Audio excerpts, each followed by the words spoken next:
grande question, pour commencer, je la pose à tous les deux.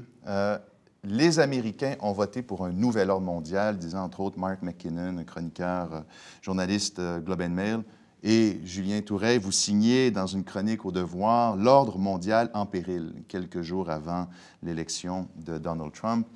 Vraiment, l'ordre mondial est en péril?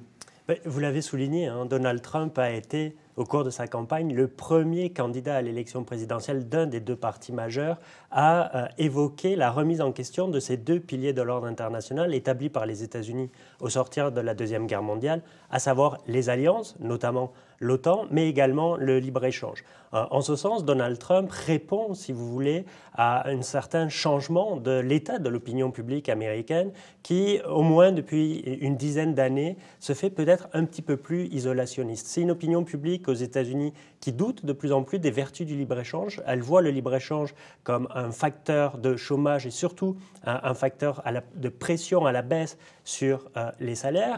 Et elle considère que les alliances, somme toute, ne lui rapportent pas nécessairement et que c'est aux États-Unis d'assumer ce fardeau de la sécurité internationale à un coût qui paraît exorbitant par rapport aux avantages. Donc oui, on peut estimer aujourd'hui que cet ordre international dont les Américains sont les garants depuis 70 ans est en péril parce qu'à la Maison-Blanche, on va avoir quelqu'un qui n'y croit pas et qui surtout sent une évolution de son opinion publique et pourrait être tenté de répondre à cette tentation isolationniste en mettant en œuvre une politique étrangère qui rompt avec une tradition bien établie.